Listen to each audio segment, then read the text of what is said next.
When I was going down the Tigris and Euphrates rivers many years ago with a party of English travelers, I found myself under the direction of an old Arab guide whom we hired up at Baghdad, and I have often thought how that guide resembled our barbers in certain mental characteristics. He thought that it was not only his duty to guide us down those rivers, and do what he was paid for doing, but also to entertain us with stories curious and weird, ancient and modern, strange and familiar. Many of them I have forgotten, and I am glad I have, but there is one I shall never forget. The old guide was leading my camel by its halter along the banks of those ancient rivers, and he told me story after story until I grew weary of his storytelling and ceased to listen. I have never been irritated with that guide when he lost his temper as I ceased listening, but I remembered that he took off his Turkish cap and swung it in a circle to get my attention. I could see it through the corner of my eye, and I determined not to look straight at him for fear he would tell another story. But although I am not a woman, I did finally look, and as soon as I did, he went right into another story. Said he, "I will tell you a story now, which I reserve for my particular friends." When he emphasized the words particular friends, I listened, and I have ever been glad I did. I really feel devoutly thankful that there are 1,674 young men who have been carried through college by this lecture, who are also glad that I did listen. The old guide told me that there once lived, not far from the river Indus, an ancient Persian by the name of Ali Hafed. He said that Ali Hafed owned a very large farm, that he had orchards, grain fields, and gardens, that he had money at interest, and was a wealthy and contented man. He was contented because he was wealthy, and wealthy because he was contented. One day there visited that old Persian farmer one of these ancient Buddhist priests, one of the wise men of the East. He sat down by the fire and told the old farmer how this world of ours was made. He said that this world was once a mere bank of fog, and that the Almighty thrust his finger into this bank of fog, and began slowly to move his finger around, increasing the speed until at last he whirled this bank of fog into a solid ball of fire. Then it went rolling through the universe, burning its way through other banks of fog, and condensed the moisture without, until it fell in floods of rain upon its hot surface and cooled the outward crust. Then the internal fires bursting outward through the crust threw up the mountains and hills, the valleys, the plains and prairies of this wonderful world of ours.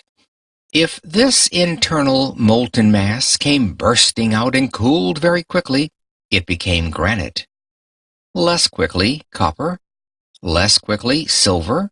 Less quickly, gold. And after gold, diamonds were made.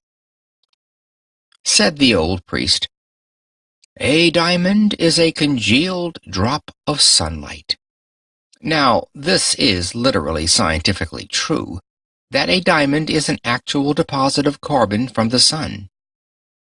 The old priest told Ali Hafed that if he had one diamond the size of his thumb, he could purchase the country. And if he had a mine of diamonds, he could place his children upon thrones through the influence of their great wealth. Ali Hafed heard all about diamonds, how much they were worth, and went to his bed that night a poor man. He had not lost anything, but he was poor because he was discontented, and discontented because he feared he was poor.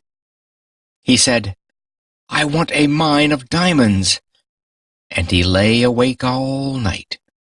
Early in the morning he sought out the priest. I know by experience that a priest is very cross when awakened early in the morning, and when he shook that old priest out of his dreams, Ali Hafed said to him, "Will you tell me where I can find diamonds?" "Diamonds? What do you want with diamonds?" "Why, I wish to be immensely rich." "Well, then, go along and find them. That is all you have to do. Go and find them, and then you will have them." "But I don't know where to go." "Well, if you will find a river that runs through white sands between high mountains, in those white sands you will always find diamonds." "I don't believe there is any such river." "Oh, yes, there are plenty of them. All you have to do is go and find them, and then you have them." Said Ali Hafed, "I will go." So he sold his farm, collected his money, left his family in charge of a neighbor, and away he went in search of diamonds. He began his search very properly, to my mind, at the Mountains of the Moon. Afterwards he came around into Palestine, then wandered on into Europe, and at last, when his money was all spent and he was in rags, wretchedness, and poverty, he stood by the shore of that bay at Barcelona in Spain, when a great tidal wave came rolling in between the pillars of Hercules, and the poor, afflicted, suffering, dying man could not resist the awful temptation to cast himself into that incoming tide, and he sank beneath its foaming crest, never to rise in this life again. When that old guide had told me that awfully sad story, he stopped the camel I was riding on, and went back to fix the baggage that was coming off another camel, and I had an opportunity to muse over his story while he was gone. I remember saying to myself, why did he reserve that story for his particular friends? There seemed to be no beginning, no middle, no end, nothing to it. That was the first story I had ever heard told in my life, and would be the first one I ever read in which the hero was killed in the first chapter. I had but one chapter of that story, and the hero was dead. When the guide came back and took up the halter of my camel, he went right ahead with the story into the second chapter, just as though there had been no break. The man who purchased Ali Hafed's farm one day led his camel into the garden to drink, and as that camel put its nose into the shallow water of that garden brook, Ali Hafed's successor noticed a curious flash of light from the white sands of the stream. He pulled out a black stone, having an eye of light reflecting all the hues of the rainbow. He took the pebble into the house, and put it on the mantel which covers the central fires, and forgot all about it. A few days later, this same old priest came in to visit Ali Hafed's successor, and the moment he opened that drawing-room door, he saw that flash of light on the mantel, and he rushed up to it and shouted, "Here is a diamond! Has Ali Hafed returned?" "Oh, no, Ali Hafed is not returned, and that is not a diamond. That is nothing but a stone we found right out here in our own garden." "But," said the priest, "I tell you I know a diamond when I see it. I know positively that is a diamond." Then together they rushed out into that old garden, and stirred up the white sands with their fingers, and lo, there came up other, more beautiful and valuable gems than the first. "Thus," said the guide to me, and friends, it is historically true, was discovered the diamond mine of Golconda, the most magnificent diamond mine in all the history of mankind, excelling the Kimberley itself. The Koh-i-Noor and the Orloff of the crown jewels of England and Russia, the largest on earth, came from that mine. When that old Arab guide told me the second chapter of his story, he then took off his Turkish cap and swung it around in the air again to get my attention to the moral. Those Arab guides have morals to their stories, although they are not always moral. As he swung his hat, he said to me, "Had Ali Hafed remained at home and dug in his own cellar, or underneath his own wheat fields, or in his own garden, instead of wretchedness, starvation, and death by suicide in a strange land, he would have had acres of diamonds. For every acre of that old farm, yes, every shovelful, afterward revealed gems which since have decorated the crowns of monarchs." When he had added the moral to his story, I saw why he reserved it for his particular friends. But I did not tell him I could see it. It was that mean old Arab's way of going around a thing like a lawyer to say indirectly what he did not dare say directly, that, in his private opinion, there was a certain young man then traveling down the Tigris River that might better be at home in America. I did not tell him I could see that, but I told him his story reminded me of one, and I told it to him quick, and I think I will tell it to you. I told him of a man out in California in 1847 who owned a ranch. He heard they had discovered gold in Southern California, and so, with a passion for gold, he sold his ranch to Colonel Sutter, and away he went, never to come back. Colonel Sutter put a mill upon the stream that ran through that ranch, and one day his little girl brought some wet sand from the raceway into their home and sifted it through her fingers before the fire. And in that falling sand a visitor saw the first shining scales of real gold that were ever discovered in California. The man who owned that ranch wanted gold, and he could have secured it for the mere taking. Indeed, $38 million have been taken out of very few acres since then. About 8 years ago, I delivered this lecture in a city that stands on that farm, and they told me that a one-third owner for years and years has been getting $120 in gold every 15 minutes, sleeping or waking, without taxation. You and I would enjoy an income like that, if we didn't have to pay an income tax. But a better illustration really than that occurred here in our own Pennsylvania. If there is anything I enjoy above another on the platform, it is to get one of these German audiences in Pennsylvania before me and fire that at them, and I enjoy it tonight. There was a man living in Pennsylvania, not unlike some Pennsylvanians you have seen, who owned a farm, and he did with that farm just what I would do with a farm if I owned one in Pennsylvania. He sold it. But before he sold it, he decided to secure employment collecting coal oil for his cousin, who was in the business in Canada, where they first discovered oil on this continent. They dipped it from the running streams at that early time. So this Pennsylvania farmer wrote to his cousin asking for employment. You see, friends, this farmer was not altogether a foolish man. No, he was not. He did not leave his farm until he had something else to do. Of all the simpletons the stars shine on, I don't know of a worse one than the man who leaves one job before he has gotten another. That has especial reference to my profession and has no reference whatever to a man seeking a divorce. When he wrote to his cousin for employment, his cousin replied, "I cannot engage you because you know nothing about the oil business." Well, then the old farmer said, "I will know," and with most commendable zeal, characteristic of the students of Temple University, he set himself at the study of the whole subject.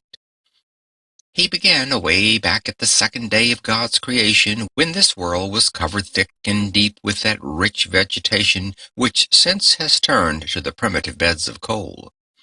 He studied the subject until he found that the drainings really of those rich beds of coal furnished the coal oil that was worth pumping, and then he found how it came up with the living springs. He studied until he knew what it looked like, smelled like, tasted like, and how to refine it. Now, said he in his letter to his cousin, I understand the oil business. His cousin answered, All right, come on. So he sold his farm, according to the county record, for $833, even money, no sense. He had scarcely gone from that place before the man who purchased the spot went out to arrange for the watering of the cattle. He found the previous owner had gone out years before and put a plank across the brook back of the barn, edgewise into the surface of the water just a few inches. The purpose of that plank at that sharp angle across the brook was to throw over to the other bank a dreadful-looking scum through which the cattle would not put their noses. But with that plank there to throw it all over to one side, the cattle would drink below, and thus that man who had gone to Canada had been himself damming back for 23 years a flood of coal oil which the state geologists of Pennsylvania declared to us 10 years later was even then worth $100 million to our state, and 4 years ago our geologist declared the discovery to be worth to our state $1,000 million. The man who owned that territory on which the city of Titusville now stands, and those Pleasantville valleys, had studied the subject from the second day of God's creation clear down to the present time. He studied it until he knew all about it, and yet he is said to have sold the whole of it for $833, and again I say, no sense. But I need another illustration. I found it in Massachusetts, and I am sorry I did because that is the state I came from. This young man in Massachusetts furnishes just another phase of my thought. He went to Yale College and studied mines and mining, and became such an adept as a mining engineer that he was employed by the authorities of the university to train students who were behind their classes. During his senior year, he earned $15 a week for doing that work. When he graduated, they raised his pay from $15 to $45 a week and offered him a professorship, and as soon as they did, he went right home to his mother. If they had raised that boy's pay from $15 to $15.60, he would have stayed and been proud of the place. But when they put it up to $45 at one leap, he said, Mother, I won't work for $45 a week. The idea of a man with a brain like mine working for $45 a week. Let's go out in California and stake out gold mines and silver mines and be immensely rich. Said his mother, Now, Charlie, it is just as well to be happy as it is to be rich. Yes, said Charlie, but it is just as well to be rich and happy, too. And they were both right about it. As he was an only son and she a widow, of course he had his way. They always do. They sold out in Massachusetts, and instead of going to California, they went to Wisconsin, where he went into the employ of the Superior Copper Mining Company at $15 a week again, but with the proviso in his contract that he should have an interest in any mines he should discover for the company. I don't believe he ever discovered a mine, and if I am looking in the face of any stockholder of that copper company, you wish he had discovered something or other. I have friends who are not here because they could not afford a ticket, who did have stock in that company at the time this young man was employed there. This young man went out there, and I have not heard a word from him. I don't know what became of him, and I don't know whether he found any mines or not, but I don't believe he ever did. But I do know the other end of the line. He had scarcely gotten out of the old homestead before the succeeding owner went out to dig potatoes. The potatoes were already growing in the ground when he bought the farm, and as the old farmer was bringing in a basket of potatoes, it hugged very tight between the ends of the stone fence. In Massachusetts, our farms are nearly all stone wall. There you are obliged to be very economical of front gateways in order to have some place to put the stone. When that basket hugged so tight, he set it down on the ground, and then dragged on one side and pulled on the other side, and as he was dragging that basket through, this farmer noticed in the upper and outer corner of that stone wall, right next to the gate, a block of native silver 8 inches square. That professor of mines, mining, and mineralogy, who knew so much about the subject that he would not work for $45 a week, when he sold that homestead in Massachusetts, sat right on that silver to make the bargain. He was born on that homestead, was brought up there, and had gone back and forth rubbing the stone with his sleeve until it reflected his countenance and seemed to say, "Here is $100,000 right down here just for the taking." But he would not take it. It was in a home in Newburyport, Massachusetts, and there was no silver there. All away off. Well, I don't know where, and he did not, but somewhere else. And he was a professor of mineralogy. My friends, that mistake is very universally made. And why should we even smile at him? I often wonder what has become of him. I do not know it all, but I will tell you what I guess as a Yankee. I guess that he sits out there by his fireside tonight with his friends gathered around him, and he is saying to them something like this. "Do you know that man Conwell who lives in Philadelphia?" "Oh, yes, I have heard of him." "Do you know that man Jones that lives in Philadelphia?" "Yes, I have heard of him, too." Then he begins to laugh and shakes his sides and says to his friends, "Well, they have done just the same thing I did, precisely." And that spoils the whole joke, for you and I have done the same thing he did. And while we sit here and laugh at him, he has a better right to sit out there and laugh at us. I know I have made the same mistakes, but of course that does not make any difference, because we don't expect the same man to preach and to practice too. As I come here tonight and look around this audience, I am seeing again what through these 50 years I have continually seen. Men that are making precisely that same mistake. I often wish I could see the younger people, and would that the academy had been filled tonight with our high school scholars and our grammar school scholars, that I could have them to talk to. While I would have preferred such an audience as that, because they are most susceptible, as they have not grown up into their prejudices as we have, they have not gotten into any custom that they cannot break, they have not met with any failures as we have, and while I could perhaps do such an audience as that more good than I can do grown-up people, yet I will do the best I can with the material I have. I say to you that you have acres of diamonds in Philadelphia right where you now live. Oh, but you say, you cannot know much about our city if you think there are any acres of diamonds here. I was greatly interested in that account in the newspaper of the young man who found that diamond in North Carolina. It was one of the purest diamonds that has ever been discovered, and it has several predecessors near the same locality. I went to a distinguished professor in mineralogy and asked him where he thought those diamonds came from. The professor secured the map of the geologic formations of our continent and traced it.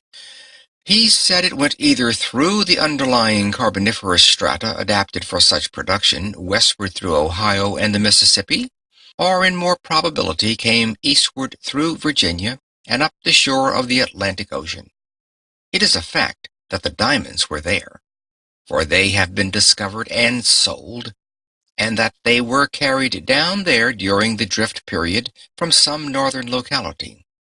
Now who can say but some person going down with his drill in Philadelphia will find some trace of a diamond mine yet down here? Oh, friends, you cannot say that you are not over one of the greatest diamond mines in the world, for such a diamond as that only comes from the most profitable mines that are found on Earth. But it serves simply to illustrate my thought, which I emphasize by saying if you do not have the actual diamond mines literally, you have all that they would be good for to you.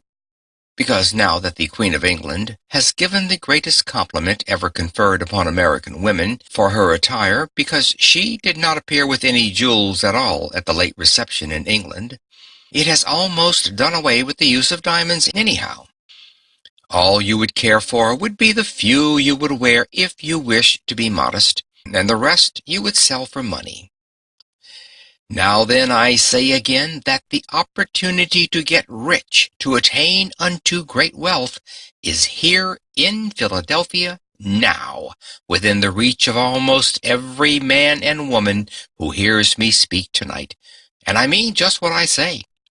I have not come to this platform, even under these circumstances, to recite something to you. I have come to tell you what in God's sight I believe to be the truth. And if the years of life have been of any value to me in the attainment of common sense, I know I am right. That the men and women sitting here, who found it difficult perhaps to buy a ticket to this lecture or gathering tonight, have within their reach acres of diamonds, opportunities to get largely wealthy. There never was a place on earth more adapted than the city of Philadelphia today, and never in the history of the world did a poor man without capital have such an opportunity to get rich quickly and honestly as he has now in our city. I say it is the truth, and I want you to accept it as such, for if you think I have come to simply recite something, then I would better not be here. I have no time to waste in any such talk, but to say things I believe, and unless some of you get richer for what I am saying tonight, my time is wasted. I say that you ought to get rich, and it is your duty to get rich. How many of my pious brethren say to me, "Do you, a Christian minister, spend your time going up and down the country advising young people to get rich, to get money?" Yes, of course I do. They say, "Isn't that awful? Why don't you preach the gospel instead of preaching about man's making money?" Because to make money honestly is to preach the gospel. That is the reason. The men who get rich may be the most honest men you find in the community.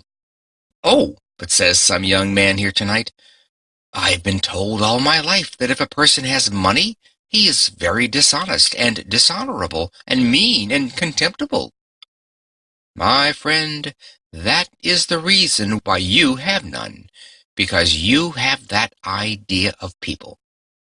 The foundation of your faith is altogether false.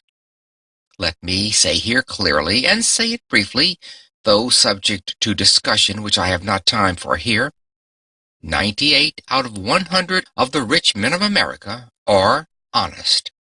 That is why they are rich. That is why they are trusted with money. That is why they carry on great enterprises and find plenty of people to work with them. It is because they are honest men. Says another young man, "I hear sometimes of men that get millions of dollars dishonestly." Yes, of course you do, and so do I. But they are so rare a thing in fact that the newspapers talk about them all the time as a matter of news until you get the idea that all the other rich men got rich dishonestly.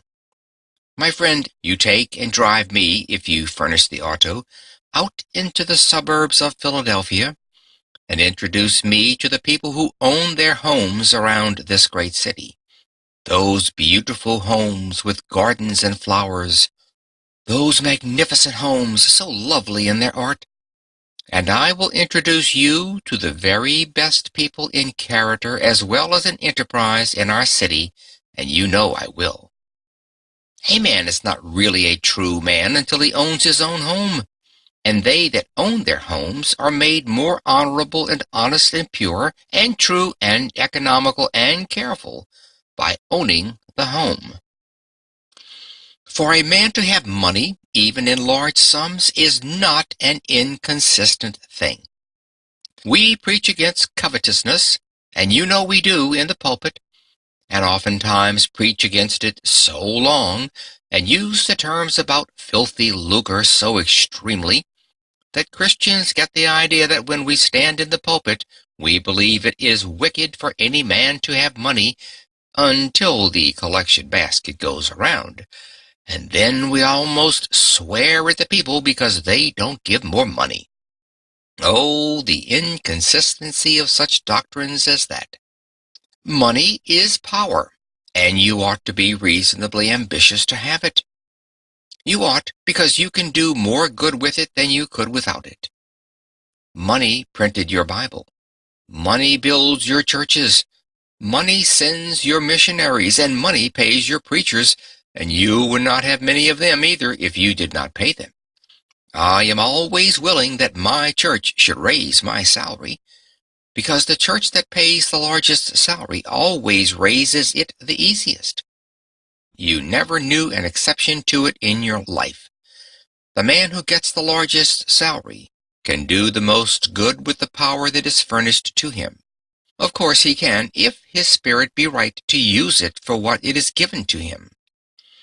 I say then, you ought to have money. If you can honestly attain unto riches in Philadelphia, it is your Christian and godly duty to do so. It is an awful mistake of these pious people to think you must be awfully poor in order to be pious. Some men say, "Don't you sympathize with the poor people?" Of course I do, or else I would not have been lecturing these years. I won't give in but what I sympathize with the poor, but the number of poor who are to be sympathized with is very small. To sympathize with a man whom God has punished for his sins, thus to help him when God would still continue a just punishment, is to do wrong, no doubt about it. And we do that more than we help those who are deserving. While we should sympathize with God's poor, that is, those who cannot help themselves, let us remember there is not a poor person in the United States who was not made poor by his own shortcomings, or by the shortcomings of someone else. It is all wrong to be poor anyhow. Let us give in to that argument and pass that to one side. A gentleman gets up back there and says, "Don't you think there are some things in the world that are better than money?" Of course I do, but I'm talking about money now. Of course there are some things higher than money. Oh, yes, I know by the grave that has left me standing alone that there are some things in the world that are higher and sweeter and purer than money. Well do I know there are some things higher and grander than gold. Love is the grandest thing on God's earth, but fortunate the lover who has plenty of money. Money is power. Money is force. Money will do good as well as harm. In the hands of good men and women, it could accomplish, and it has accomplished, good. I hate to leave that behind me. I heard a man get up in a prayer meeting in our city and thank the Lord he was one of God's poor.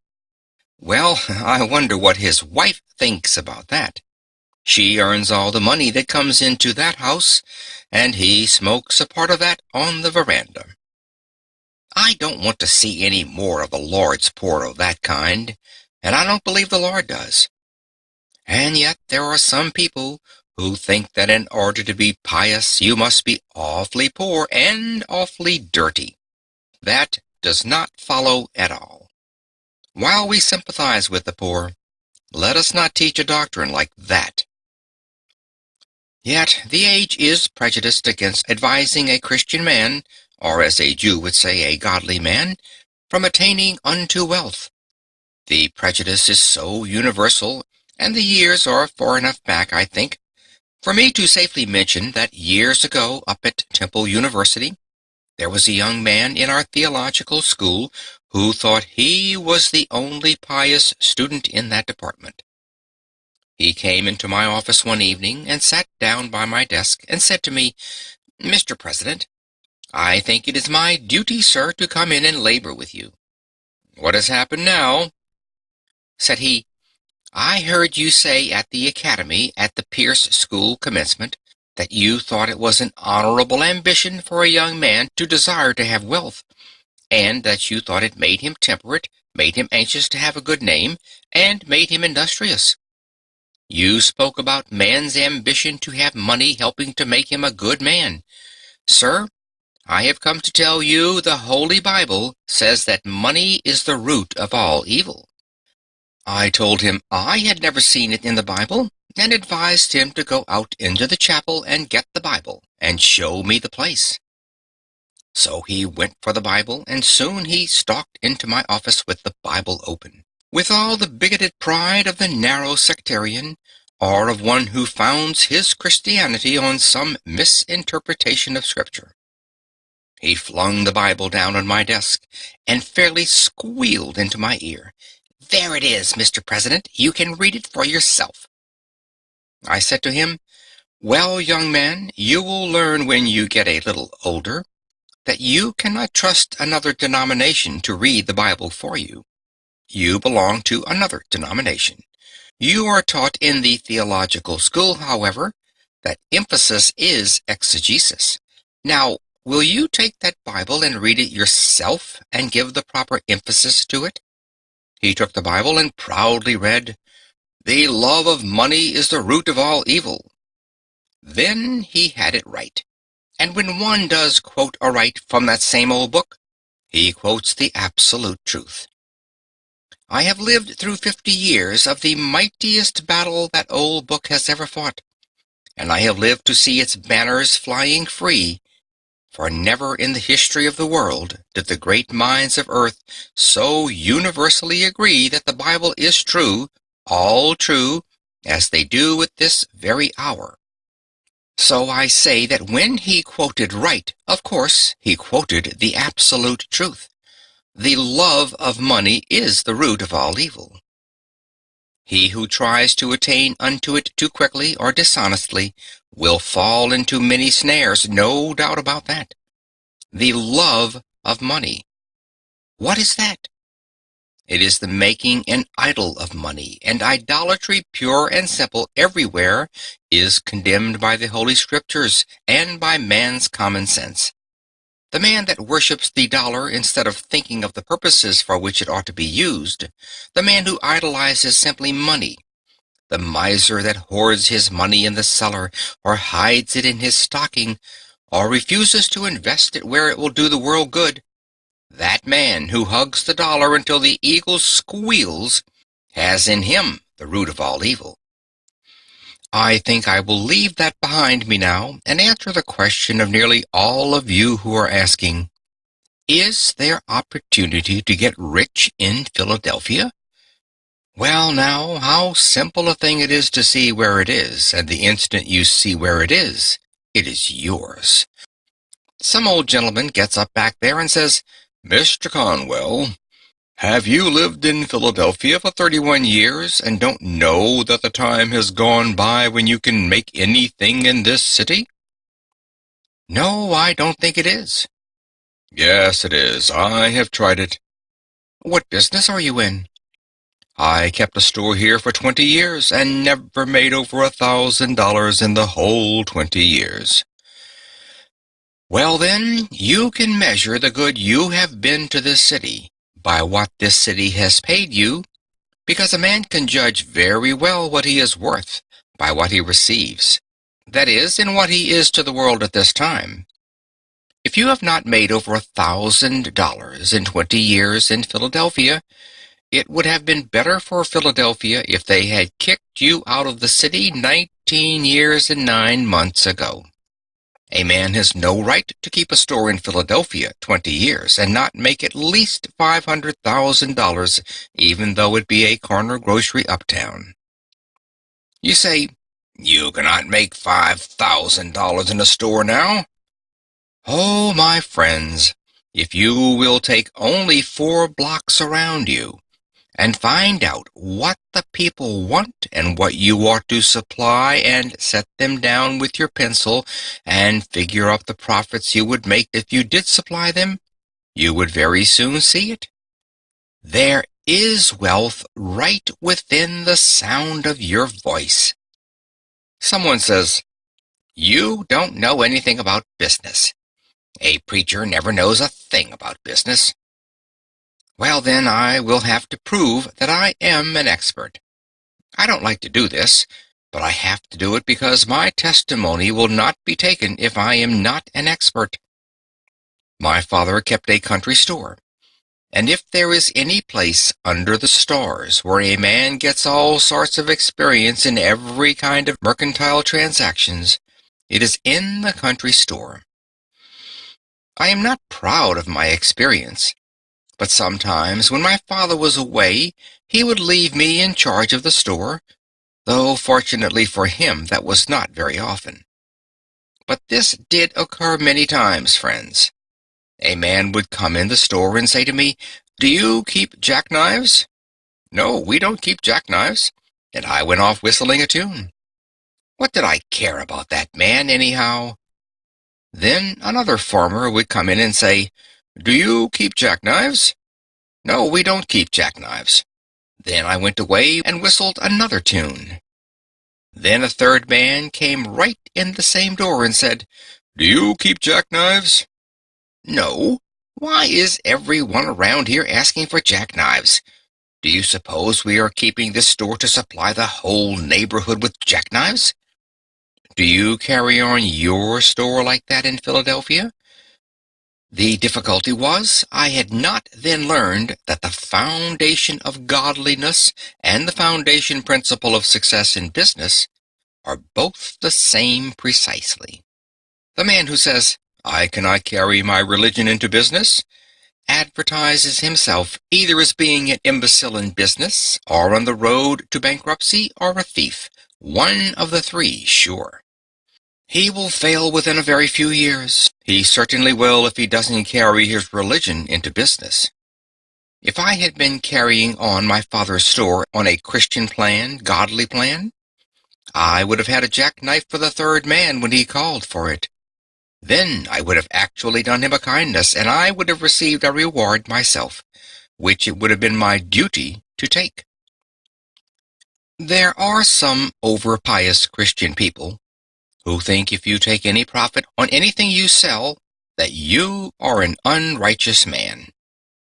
On the contrary, you would be a criminal to sell goods for less than they cost.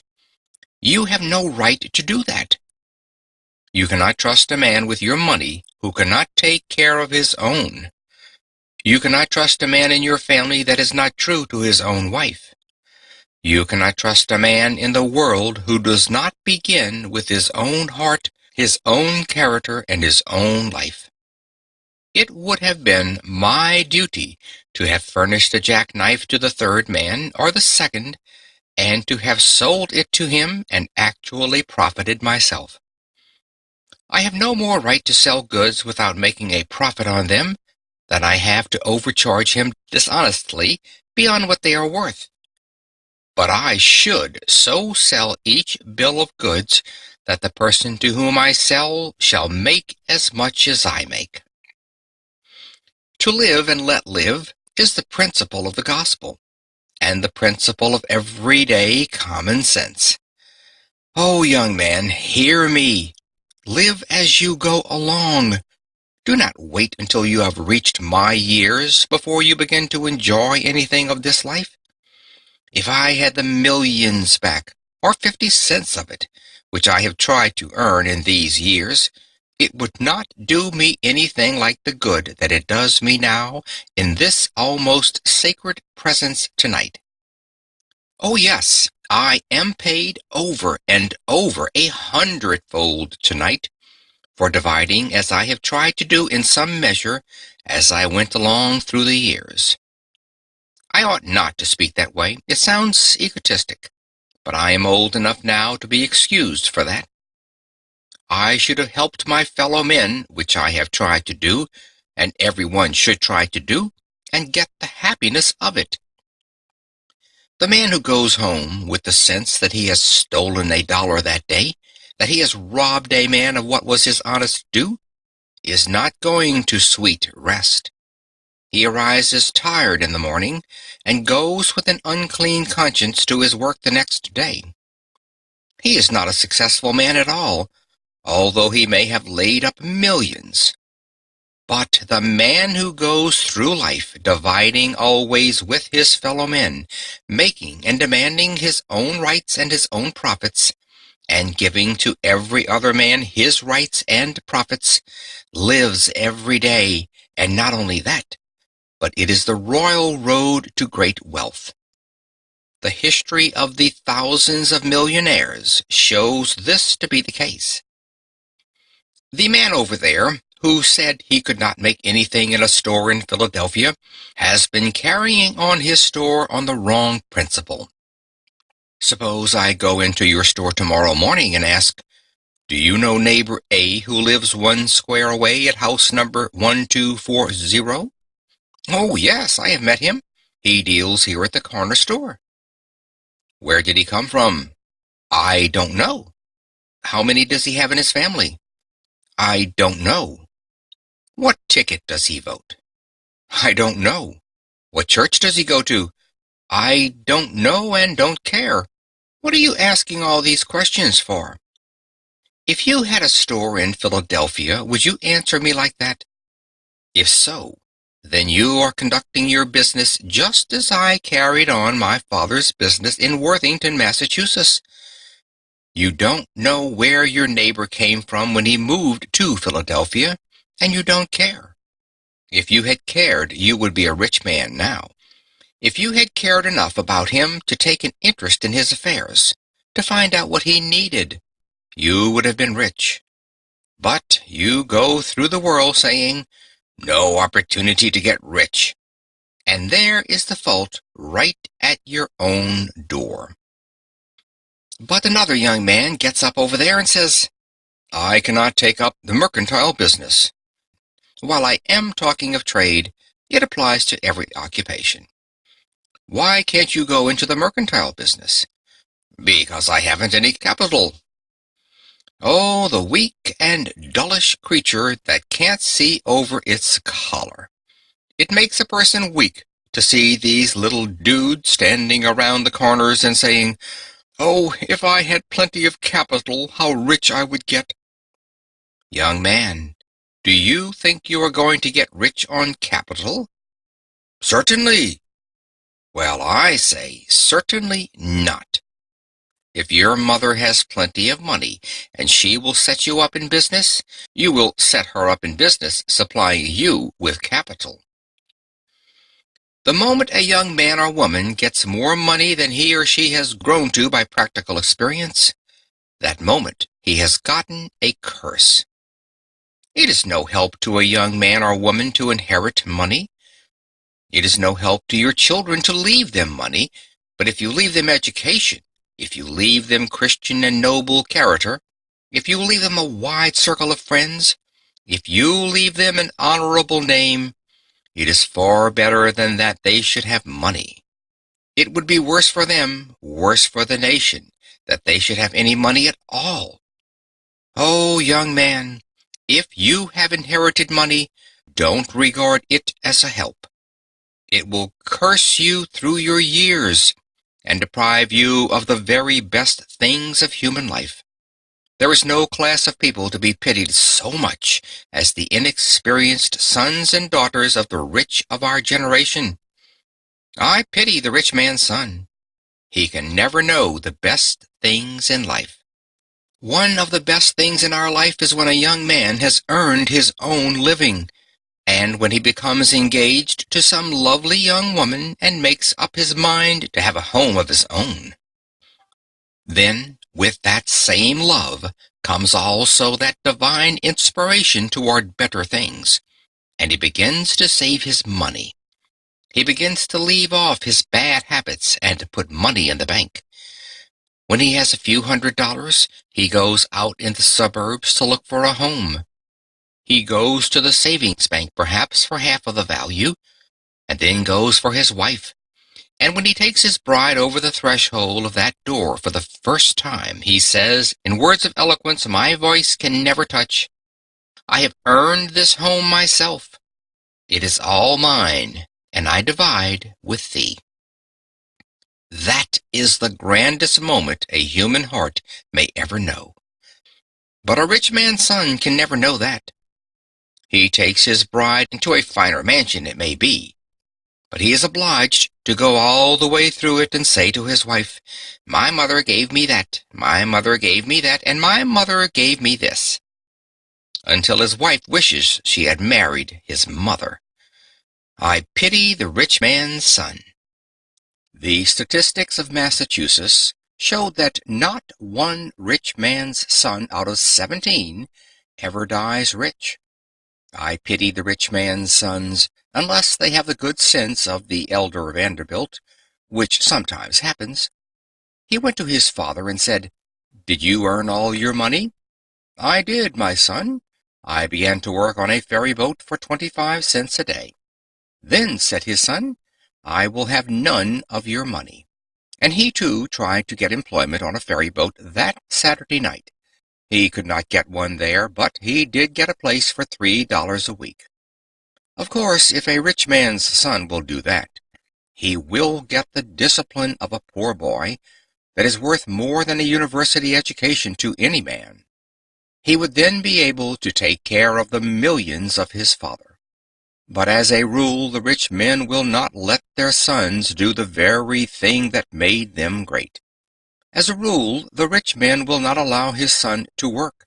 And his mother, why, she would think it was a social disgrace if her poor, weak, little, lily-fingered, sissy sort of a boy had to earn his living with honest toil. I have no pity for such rich men's sons. I remember one at Niagara Falls. I think I remember one a great deal nearer. I think there are gentlemen present who were at a great banquet, and I beg pardon of his friends. At a banquet here in Philadelphia there sat beside me a kind-hearted young man, and he said, Mr. Conwell, you have been sick for 2 or 3 years. When you go out, take my limousine, and it will take you up to your house on Broad Street. I thanked him very much, and perhaps I ought not to mention the incident in this way, but I follow the facts. I got on the seat with the driver of that limousine outside, and when we were going up, I asked the driver, how much did this limousine cost? $6,800, and he had to pay the duty on it. Well, I said, does the owner of this machine ever drive it himself? At that, the chauffeur laughed so heartily that he lost control of his machine. He was so surprised at the question that he ran up on the sidewalk and around a corner lamp-post out into the street again. And when he got out into the street, he laughed till the whole machine trembled. He said, He drive this machine? Oh, he would be lucky if he knew enough to get out when we get there. I must tell you about a rich man's son at Niagara Falls. I came in from the lecture to the hotel, and as I approached the desk of the clerk, there stood a millionaire's son from New York. He was an indescribable specimen of anthropologic potency. He had a skull cap on one side of his head, with a gold tassel in the top of it, and a gold-headed cane under his arm with more in it than in his head. It is a very difficult thing to describe that young man. He wore an eyeglass that he could not see through, patent leather boots that he could not walk in, and pants that he could not sit down in, dressed like a grasshopper. This human cricket came up to the clerk's desk just as I entered, adjusted his unseeing eyeglass, and spake in this wise to the clerk.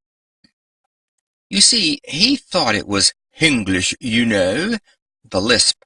Sir, will you have the kindness to supply me with thumb paper and envelopes? The hotel clerk measured that man quick, and he pulled the envelopes and the paper out of a drawer and threw them across the counter toward the young man, and then turned away to his books. You should have seen that young man when those envelopes came across that counter.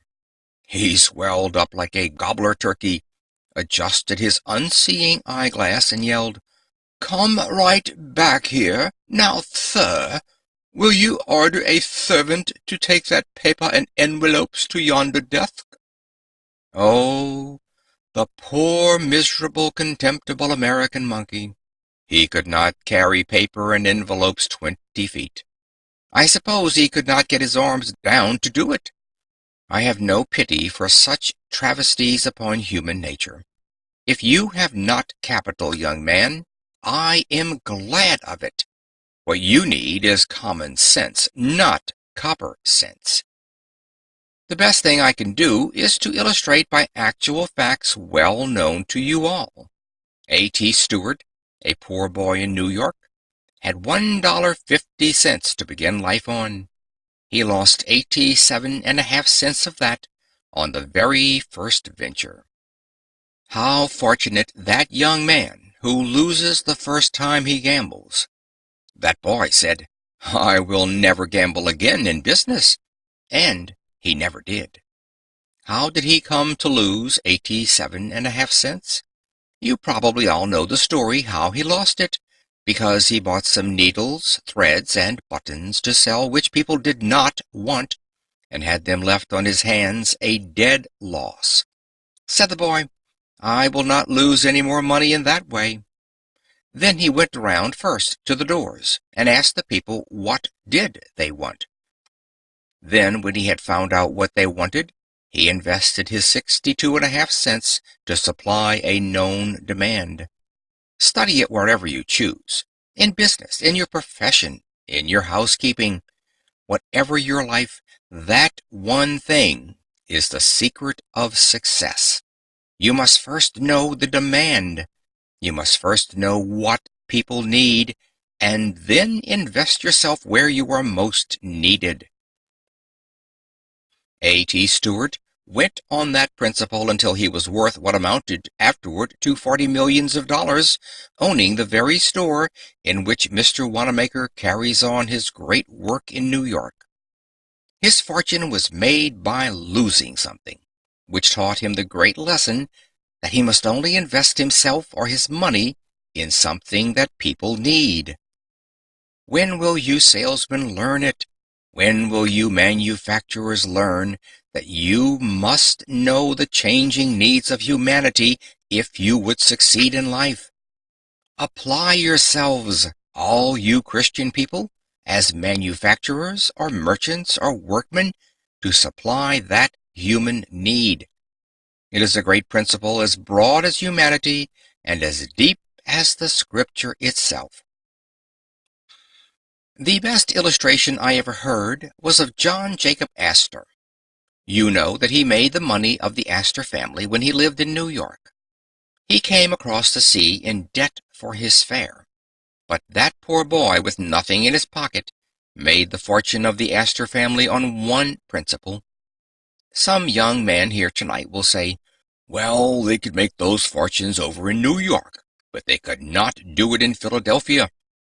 My friends, did you ever read that wonderful book of Rees? His memory is sweet to us because of his recent death, wherein is given his statistical account of the records taken in 1889 of 107 millionaires of New York. If you read the account, you will see that out of the 107 millionaires, only 7 made their money in New York. Out of the 107 millionaires worth $10 million in real estate then, 67 of them made their money in towns of less than 3,500 inhabitants. The richest man in this country today, if you read the real estate values, has never moved away from a town of 3,500 inhabitants.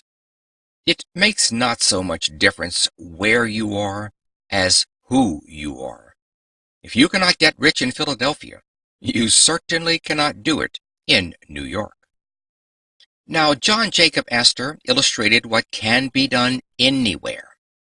He had a mortgage once on a millinery shop, and they could not sell bonnets enough to pay the interest on his money. So he foreclosed that mortgage, took possession of the store, and went into partnership with the very same people in the same store with the same capital. He did not give them $1 of capital. They had to sell goods to get any money. Then he left them alone in the store just as they had been before, and he went out and sat down on a bench in the park in the shade. What was John Jacob Astor doing out there, and in partnership with people who had failed on his own hands? He had the most important, and to my mind, the most pleasant part of that partnership on his hands.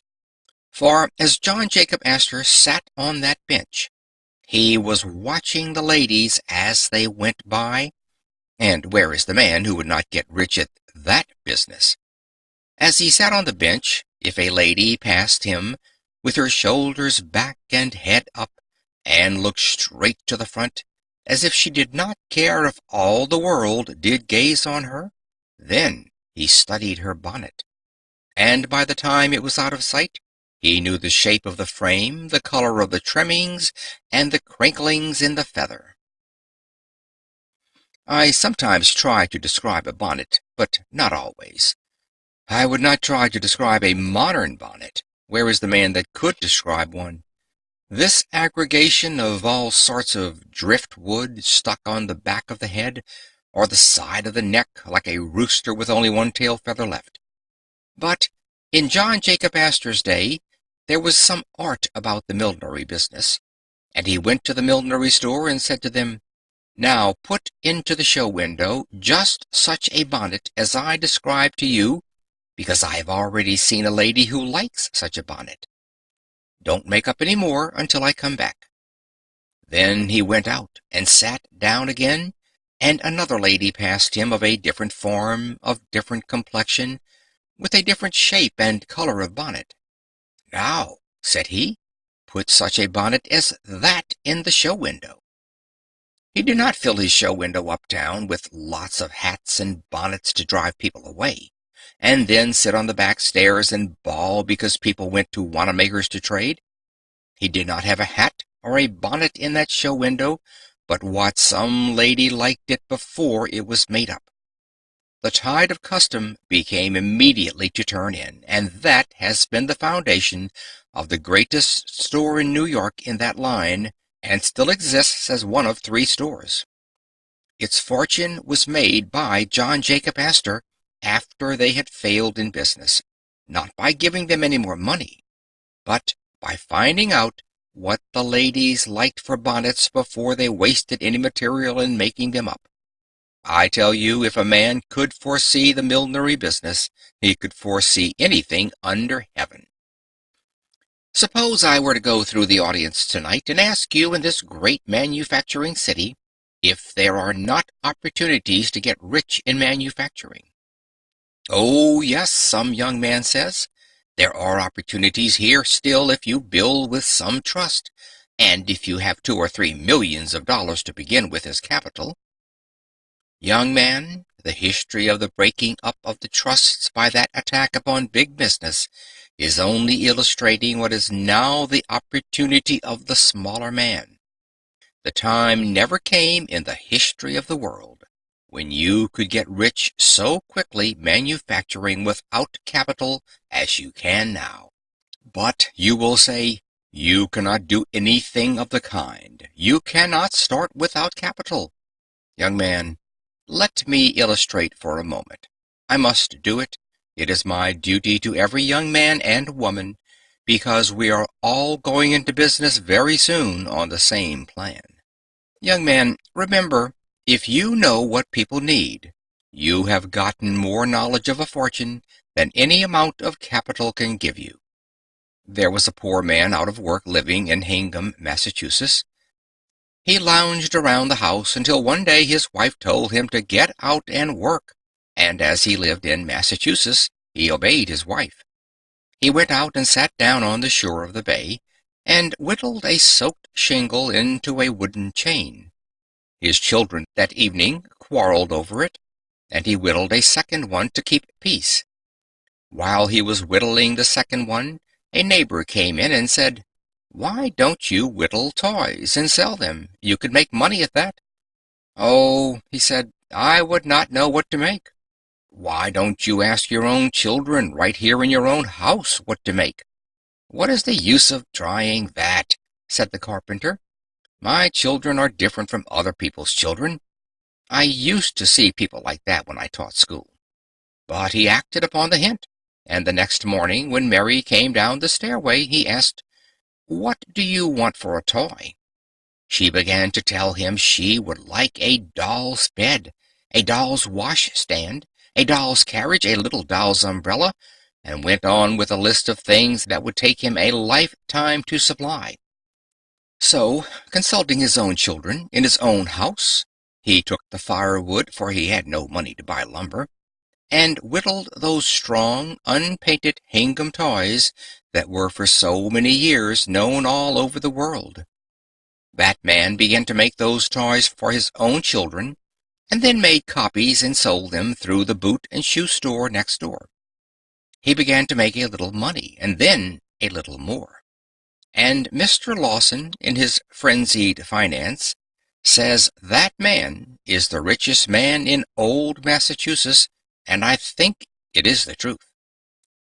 And that man is worth $100 millions today, and has only been 34 years making it on that one principle, that one must judge that what his own children like at home, other people's children would like in their homes too. To judge the human heart by oneself, by one's wife, by one's children. It is the royal road to success in manufacturing. "Oh, but you say, didn't he have any capital?" "Yes, a penknife, but I don't know that he had paid for that." I spoke thus to an audience in New Britain, Connecticut, and a lady 4 seats back went home and tried to take off her collar, and the collar button stuck in the buttonhole. She threw it out and said, "I am going to get up something better than that to put on collars." Her husband said, "After what Conwell said tonight, you see there is a need for an improved collar fastener that is easier to handle. There is a human need, there is a great fortune. Now then, get up a collar button and get rich." He made fun of her, and consequently made fun of me, and that is one of the saddest things which comes over me like a deep cloud of midnight sometimes. Although I have worked so hard for more than half a century, yet how little I have ever really done. Notwithstanding the greatness and the handsomeness of your compliment tonight, I do not believe there is 1 in 10 of you that is going to make $1 million because you are here tonight. But it is not my fault. It is yours. I say sincerely, what is the use of my talking if people never do what I advise them to do? When her husband ridiculed her, she made up her mind she would make a better collar button, and when a woman makes up her mind she will, and does not say anything about it, she does it. It was that New England woman who invented the snap button which you can find anywhere now. It was first a collar button with a spring cap attached to the outer side. Any of you who wear modern waterproofs know the button that simply pushes together, and when you unbutton it, you simply pull it apart. That is the button to which I refer and which she invented. She afterward invented several other buttons, then invested in more, and then was taken into partnership with great factories. Now that woman goes over the seas every summer in her private steamship, yes, and takes her husband with her. If her husband were to die, she would have money enough left now to buy a foreign duke or count or some such title as that at the latest quotations. Now what is my lesson in that incident? It is this. I told her then, though I did not know her, what I now say to you. Your wealth is near to you. You are looking right over it. And she had to look over it because it was right under her chin. I have read in the newspaper that a woman never invented anything. Well, that newspaper ought to begin again. Of course, I do not refer to gossip. I refer to machines, and if I did, I might better include the men. That newspaper could never appear if women had not invented something. Friends, think. Ye women, think. You say you cannot make a fortune because you are in some laundry or running a sewing machine? It may be, or walking before some loom, and yet you can be a millionaire if you will but follow this infallible direction. When you say a woman doesn't invent anything, I ask, who invented the jacquard loom that wove every stitch you wear? Mrs. Jacquard. The printer's roller, the printing press were invented by farmers' wives. Who invented the cotton gin of the South that enriched our country so amazingly? Mrs. General Greene invented the cotton gin and showed the idea to Mr. Whitney, and he, like a man, seized it. Who was it that invented the sewing machine? If I would go to school tomorrow and ask your children, they would say, Elias Howe. He was in the Civil War with me, and often in my tent I often heard him say that he worked 14 years to get up that sewing machine, but his wife made up her mind one day that they would starve to death if there wasn't something or other invented pretty soon, and so in 2 hours she invented the sewing machine. Of course, he took out the patent in his name. Men always do that. Who was it that invented the mower and the reaper? According to Mr. McCormick's confidential communication so recently published, it was a West Virginia woman who, after his father and he had failed altogether in making a reaper and gave it up, took a lot of shears and nailed them together on the edge of a board, with one shaft of each pair loose, and then wired them so that when she pulled the wire one way it closed them, and when she pulled the wire the other way it opened them, and there she had the principle of the mowing machine. If you look at a mowing machine, you will see it is nothing but a lot of shears. If a woman can invent a mowing machine, if a woman can invent a jacquard loom, if a woman can invent a cotton gin, if a woman can invent a trolley switch, as she did and made the trolleys possible, if a woman can invent, as Mr. Carnegie said, the great iron squeezers that laid the foundation of all the steel millions of the United States, we men can invent anything under the stars. I say that for the encouragement of the men. Who are the great inventors of the world? Again, this lesson comes before us. The great inventor sits next to you, or you are the person yourself. Oh, but you say, I have never invented anything in my life. Neither did the great inventors until they discovered one great secret. Do you think it is a man with a head like a bushel measure, or a man like a stroke of lightning? It is neither. The really great man is a plain, straightforward, everyday, common-sense man. You would not dream that he was a great inventor if you did not see something he had actually done. His neighbors do not regard him so great. You never see anything great over your back fence. You say there is no greatness among your neighbors. It is all away off somewhere else. Their greatness is ever so simple, so plain, so earnest, so practical, that the neighbors and friends never recognize it. True greatness is often unrecognized. That is sure. You do not know anything about the greatest men and women. I went out to write the life of General Garfield, and a neighbor, knowing I was in a hurry, and as there was a great crowd around the front door, took me around to General Garfield's back door and shouted, "Jim, Jim!" And very soon, Jim came to the door and let me in, and I wrote the biography of one of the grandest men of the nation, and yet he was just the same old Jim to his neighbor. If you know a great man in Philadelphia, and you should meet him tomorrow, you would say, "How are you, Sam?" or "Good morning, Jim." Of course you would. That is just what you would do. One of my soldiers in the Civil War had been sentenced to death, and I went up to the White House in Washington, sent there for the first time in my life to see the President.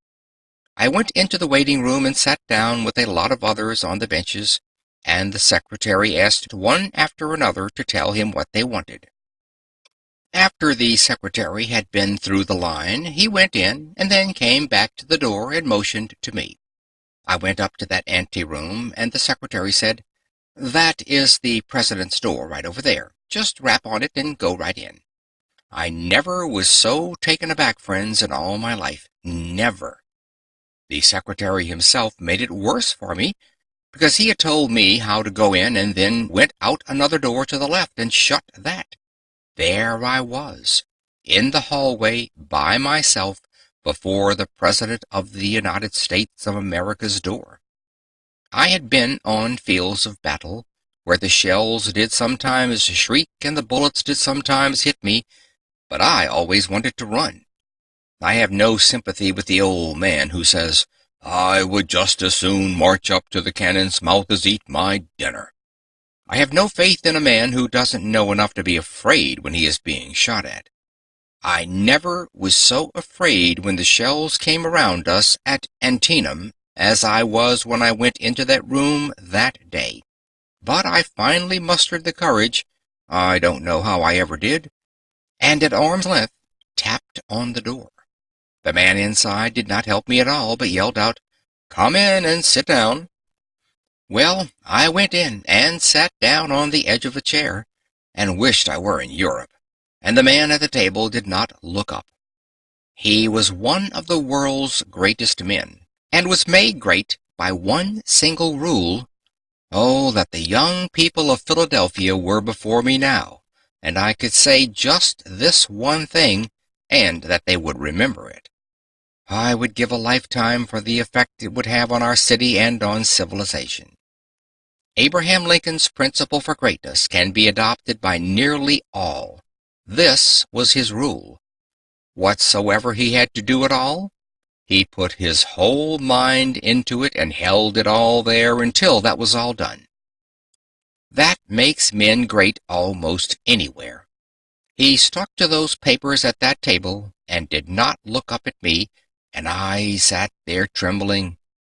Finally, when he had put the string around his papers, he pushed them over to one side and looked at me, and a smile came over his worn face. He said, "I am a very busy man and have only a few minutes to spare. Now, tell me in the fewest words what it is you want." I began to tell him and mentioned the case, and he said, "I have heard all about it, and you do not need to say any more. Mr. Stanton was talking to me only a few days ago about that. You can go to the hotel and rest assured that the President never did sign an order to shoot a boy under 20 years of age, and never will. You can say that to his mother anyhow." Then he said to me, "How is it going in the field?" I said, "We sometimes get discouraged." And he said, "It is all right. We are going to win out now. We are getting very near the light. No man ought to wish to be President of the United States, and I will be glad when I get through. Then Tad and I are going out to Springfield, Illinois. I have bought a farm out there, and I don't care if I again earn only 25 cents a day. Tad has a mule team, and we are going to plant onions." Then he asked me, "Were you brought up on a farm?" I said, "Yes, in the Berkshire Hills of Massachusetts." He then threw his leg over the corner of the big chair and said, "I have heard many a time, ever since I was young, that up there in those hills you have to sharpen the noses of the sheep in order to get down to the grass between the rocks." He was so familiar, so everyday, so farmer-like, that I felt right at home with him at once. He then took hold of another roll of paper and looked up at me and said, "Good morning." I took the hint then and got up and went out. After I had gotten out, I could not realize I had seen the President of the United States at all. But a few days later, when still in the city, I saw the crowd pass through the East Room by the coffin of Abraham Lincoln, and when I looked at the upturned face of the murdered President, I felt then that the man I had seen such a short time before, who so simple a man, so plain a man, was one of the greatest men that God ever raised up to lead a nation on to ultimate liberty. Yet he was only Old Abe to his neighbors. When they had the second funeral, I was invited, among others, and went out to see that same coffin put back in the tomb at Springfield. Around the tomb stood Lincoln's old neighbors, to whom he was just Old Abe. Of course, that is all they would say. Did you ever see a man who struts around altogether too large to notice an ordinary working mechanic? Do you think he is great? He is nothing but a puffed-up balloon, held down by his big feet. There is no greatness there. Who are the great men and women? My attention was called the other day to the history of a very little thing that made the fortune of a very poor man. It was an awful thing, and yet, because of that experience, he, not the great inventor or a genius, invented the pen that is now called the safety pin, and out of that safety pin made the fortune of one of the great aristocratic families of this nation. A poor man in Massachusetts who had worked in the nail works was injured at 38, and he could earn but little money. He was employed in the office to rub out the marks on the bills made by pencil memorandums, and he used a rubber until his hand grew tired. He then tied a piece of rubber on the end of a stick and worked it like a plane. His little girl came and said, "Why, you have a patent, haven't you?" The father said afterward, "My daughter told me when I took that stick and put the rubber on the end that there was a patent, and that was the first thought of that." He went to Boston and applied for his patent, and every one of you that has a rubber-tipped pencil in your pocket is now paying tribute to the millionaire. No capital, not a penny did he invest in it. All was income, all the way up into the millions. But let me hasten to one other greater thought. Show me the great men and women who live in Philadelphia. A gentleman over there will get up and say, "We don't have any great men in Philadelphia. They don't live here. They live away in Rome, or St. Petersburg, or London, or Mayanook, or anywhere else but here in our town." I have come now to the apex of my thought. I have come now to the heart of the whole matter, and to the center of my struggle. Why isn't Philadelphia a greater city in its greater wealth? Why does New York excel Philadelphia? People say, because of her harbor. Why do so many other cities of the United States get ahead of Philadelphia now? There is only one answer, and that is because our own people talk down their own city. If there ever was a community on earth that has to be forced ahead, it is the city of Philadelphia. If we are to have a boulevard, talk it down. If we are to have better schools, talk them down. If you wish to have wise legislation, talk it down. Talk all the proposed improvements down. That is the only great wrong that I can lay at the feet of the magnificent Philadelphia that has been so universally kind to me. I say it is time we turn around in our city and begin to talk up the things that are in our city, and begin to set them before the world as the people of Chicago, New York, St. Louis, and San Francisco do. Oh, if we only could get that spirit out among our people, that we can do things in Philadelphia, and do them well. Arise, ye millions of Philadelphians! Trust in God and man, and believe in the great opportunities that are right here, not over in New York or Boston, but here, for business, for everything that is worth living for on earth. There was never an opportunity greater. Let us talk up our own city. But there are two other young men here tonight, and that is all I will venture to say, because it is too late.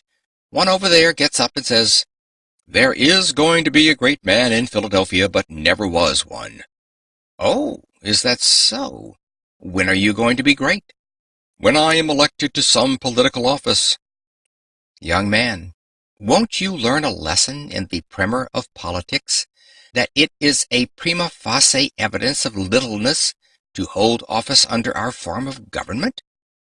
Great men get into office sometimes, but what this country needs is men that will do what we tell them to do. This nation, where the people rule, is governed by the people, for the people. And so long as it is, then the office holder is but the servant of the people, and the Bible says the servant cannot be greater than the master. The Bible says, "He that is sent cannot be greater than him who sent him." The people rule, or should rule, and if they do, we do not need the greater men in office. If the great men in America took our offices, we would change to an empire in the next 10 years. I know of a great many young women, now that woman's suffrage is coming, who say, "I am going to be President of the United States some day." I believe in women's suffrage, and there is no doubt but what it is coming, and I am getting out of the way anyhow. I may want an office by and by myself. But if the ambition for an office influences the women in their desire to vote, I want to say right here what I say to the young men, that if you only get the privilege of casting one vote, you don't get anything that is worthwhile. Unless you can control more than one vote, you will be unknown, and your influence so dissipated as practically not to be felt. This country is not run by votes. Do you think it is? It is governed by influence. It is governed by the ambitions and the enterprises which control votes. The young woman that thinks she is going to vote for the sake of holding an office is making an awful blunder. That other young man gets up and says, "There are going to be great men in this country and in Philadelphia." Is that so? When? When there comes a great war. When we get into difficulty through watchful waiting in Mexico, when we get into war with England over some frivolous deed, or with Japan or China or New Jersey or some distant country, then I will march up to the cannon's mouth. I will sweep up among the glistening bayonets. I will leap into the arena and tear down the flag and bear it away in triumph. I will come home with stars on my shoulder, and hold every office in the gift of the nation, and I will be great. No, you won't. You think you are going to be made great by an office. But remember that if you are not great before you get the office, you won't be great when you secure it. It will only be a burlesque in that shape. We had a peace jubilee here after the Spanish War. Out west they don't believe this, because they said Philadelphia would not have heard of any Spanish War until 50 years hence. Some of you saw the procession go up Broad Street. I was away, but the family wrote to me that the tally-ho coach with Lieutenant Hobson upon it stopped right at the front door, and the people shouted, "Hurrah for Hobson!" And if I had been there, I would have yelled too, because he deserves much more of his country than he has ever received. But suppose I go into school and say, "Who sunk the Merrimac at Santiago?" And if the boys answer me, "Hobson," they will tell me 7/8 of a lie. There were 7 other heroes on that steamer, and they, by virtue of their position, were continually exposed to the Spanish fire, while Hobson as an officer might reasonably be behind the smokestack. You have gathered in this house your most intelligent people, and yet, perhaps, not one here can name the other 7 men. We ought not to so teach history. We ought to teach that, however humble a man's station may be, if he does his full duty in that place, he is just as much entitled to the American people's honor as is the king upon his throne. But we do not so teach. We are now teaching everywhere that the generals do all the fighting. I remember that after the war, I went down to see General Robert E. Lee, that magnificent Christian gentleman, of whom both North and South are now proud as one of our great Americans. The general told me about his servant, Rassus, who was an enlisted colored soldier. He called him in one day to make fun of him and said, "Rassus, I hear that all the rest of your company are killed, and why are you not killed?" Rassus winked at him and said, "'Cause when there is any fighting going on, I stay back with the generals." I remember another illustration. I would leave it out, but for the fact that when you go to the library to read this lecture, you will find that this has been printed in it for 25 years. I shut my eyes, shut them close, and lo, I see the faces of my youth. Yes, they sometimes say to me, "Your hair is not white. You are working night and day without seeming ever to stop. You can't be old." But when I shut my eyes like any other man of my years, oh, then come trooping back the faces of the loved and lost of long ago. And I know, whatever men may say, it is evening time. I shut my eyes now and look back to my native town in Massachusetts, and I see the cattle show ground on the mountain top. I can see the horse sheds there. I can see the Congregational Church, see the town hall and mountaineers' colleges, see a great assembly of people turning out, dressed resplendently, and I can see flags flying and handkerchiefs waving and hear bands playing. I can see that company of soldiers that had re-enlisted marching up on that cattle show ground. I was but a boy, but I was captain of that company, and puffed out with pride. A cambric needle would have burst me all to pieces. Then I thought it was the greatest event that ever came to man on earth. If you have ever thought you would like to be a king or queen, you go and be received by the mayor. The bands played, and all the people turned out to receive us. I marched up that common so proud at the head of my troops, and we turned down into the town hall. Then they seated my soldiers down the center aisle, and I sat down on the front seat. A great assembly of people, 100 or 2, came in to fill the town hall, so that they stood up all around. Then the town officers came in and formed a half circle. The mayor of the town sat in the middle of the platform. He was a man who had never held office before, but he was a good man, and his friends have told me that I might use this without giving them offense. He was a good man, but he thought an office made a man great. He came up and took his seat, adjusted his powerful spectacles, looked around when he suddenly spied me sitting there on the front seat. He came right forward on the platform and invited me to sit with the town officers. No town officer ever took any notice of me before I went to war, except to advise the teacher to thrash me, and now I was invited up on the stand with the town officers. Oh, my!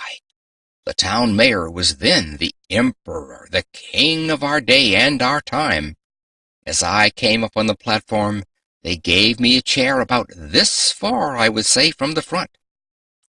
When I had got seated, the chairman of the selectmen arose and came forward to the table, and we all supposed he would introduce the congregational minister, who was the only orator in town, and that he would give the oration to the returning soldiers. But, friends, you should have seen the surprise which ran over the audience when they discovered that the old fellow was going to deliver that speech himself. He had never made a speech in his life, but he fell into the same error that hundreds of other men have fallen into. It seems so strange that a man won't learn he must speak his piece as a boy if he intends to be an orator when he is grown. But he seems to think all he has to do is hold an office to be a great orator. So he came up to the front and brought with him a speech, which he had learned by heart walking up and down the pasture where he had frightened the cattle. He brought the manuscript with him and spread it out on the table so as to be sure he might see it. He adjusted his spectacles and leaned over it for a moment and marched back on that platform, and then came forward like this: tramp, tramp, tramp. He must have studied the subject a great deal, when you come to think of it, because he assumed an elocutionary attitude. He rested heavily on his left heel, threw back his shoulders, slightly advanced the right foot, opened the organs of speech, and advanced his right foot at an angle of 45. As he stood in that elocutionary attitude, friends, this is just the way that speech went. Some people say to me, "Don't you exaggerate?" That would be impossible. But I am here for the lesson and not for the story, and this is the way it went. "Fellow citizens!" As soon as he heard his voice, his fingers began to go like that. His knees began to shake, and then he trembled all over. He choked and swallowed and came around to the table to look at the manuscript. Then he gathered himself up with clenched fist and came back. "Fellow citizens, fellow citizens, we are, we are, we are, we are, we are, we are very happy. We are very happy. We are very happy. We are very happy to welcome back to their native town these soldiers who have fought and bled and come back again to their native town. We are especially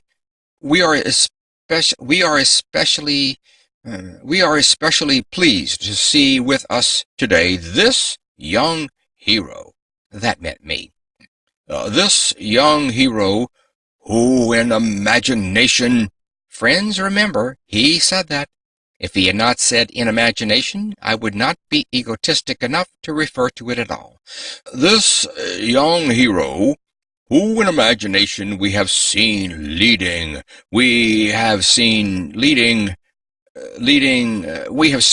his troops on to the deadly breach. We have seen his shining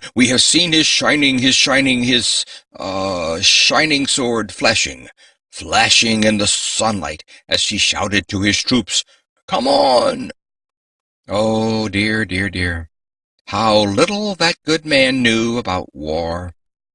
If he had known anything about war at all, he ought to have known what any of my GAR comrades here tonight will tell you is true, that it is next to a crime for an officer of infantry ever in time of danger to go ahead of his men. I, with my shining sword flashing in the sunlight, shouting to my troops, 'Come on!' I never did it. Do you suppose I would get up in front of my men to be shot in front by the enemy and in the back by my own men? That is no place for an officer. The place for an officer in actual battle is behind the line. How often, as a staff officer, I rode down the line when our men were suddenly called to the line of battle, and the rebel yells were coming out of the woods, and shouted, 'Officers to the rear! Officers to the rear!'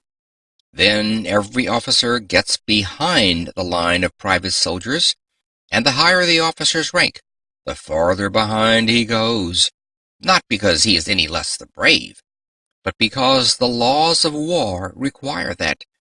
And yet he shouted, 'I with my shining sword.' In that house there sat the company of my soldiers who had carried that boy across the Carolina rivers that he might not wet his feet. Some of them had gone far out to get a pig or a chicken. Some of them had gone to death under the shell-swept pines in the mountains of Tennessee, yet in the good man's speech they were scarcely known. He did refer to them, but only incidentally. The hero of the hour was this boy. Did the nation owe him anything? No. Nothing then, and nothing now. Why was he the hero? Simply because that man fell into the same human error, that this boy was great because he was an officer, and these were only private soldiers. Oh, I learned the lesson then that I will never forget so long as the tongue of the bell of time continues to swing for me. Greatness consists not in the holding of some future office, but really consists in doing great deeds with little means and the accomplishment of vast purposes from the private ranks of life. To be great at all, one must be great here, now, in Philadelphia. He who can give to this city better streets and better sidewalks, better schools and more colleges, more happiness and more civilization, more of God, he will be great anywhere. Let every man or woman here, if you never hear me again, remember this, that if you wish to be great at all, you must begin where you are and what you are in Philadelphia now. He that can give to this city any blessing, he who can be a good citizen where he lives here, he that can make better homes, he that can be a blessing, whether he works in the shop or sits behind the counter or keeps house, whatever be his life, he who would be great anywhere must first be great